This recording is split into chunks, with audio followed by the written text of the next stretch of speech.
You were never difficult to love, they just lacked depth. For a long time, you blamed yourself for the way certain people treated you. You questioned yourself constantly. Maybe you were too much, too emotional, too caring, too deep. But eventually, you are going to realize something that changes everything. The problem was never your ability to love, it was their inability to understand the kind of love you carried. Not everybody has the emotional depth to handle sincerity. Not everybody knows how to appreciate loyalty. Not everybody knows what to do with somebody who genuinely cares. And sadly, people often mishandle what they do not fully understand. That's why you kept feeling emotionally unseen in certain relationships. You gave understanding and received confusion. You gave patience and received inconsistency.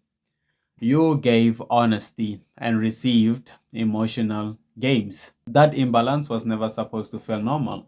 And deep down, you already knew something felt wrong. You could feel yourself shrinking emotionally, trying to fit into connections that could not hold the weight of who you truly were.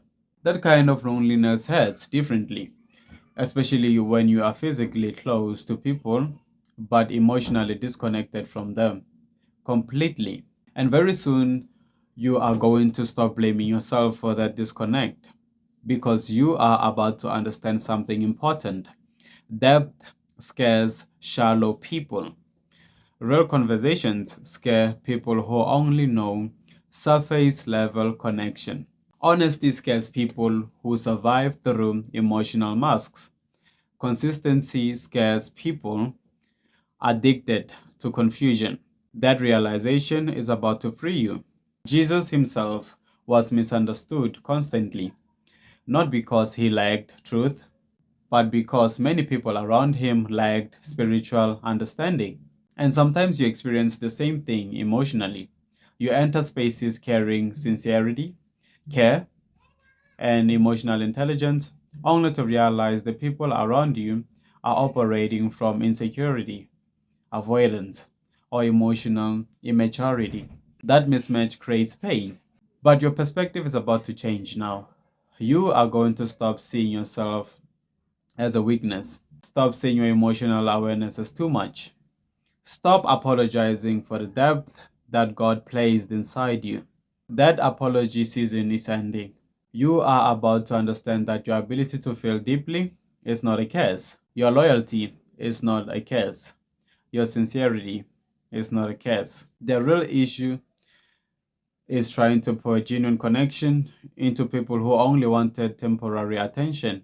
And once you truly understand that, your standards will begin changing naturally. You will stop begging for emotional reciprocity. Stop forcing people to understand your value.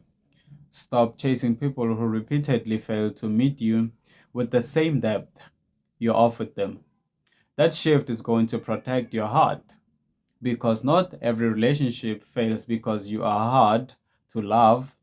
Some fail because the other person lacks emotional maturity, lacks accountability, lacks honesty, lacks the capacity for genuine connection. That truth may hurt initially, but it will also heal you. First Samuel says, people look at the law, the outward appearance, but the Lord looks at the heart. The heart. Depth matters to God. Character matters to God. Intentions matter to God. And one day you are going to stop feeling ashamed for wanting real connection, real effort, real peace, real understanding. You are going to realize that asking for emotional consistency was never asking for too much. You were simply asking the wrong people. That realization changes everything. Your cycle is about to become smaller, but far more genuine. Your energy is about to become more protected. Your relationships are about to become more intentional. And the more emotionally healthy you become, the less attracted you will feel towards shallow connections pretending to be love. No more confusing attention for depth. No more confusing chemistry for peace. No more forcing yourself to stay where your heart constantly feels unseen. That chapter is ending now. You were never difficult to love. They simply lacked the depth required to love you properly. I hope this message is well received. You will have a good day.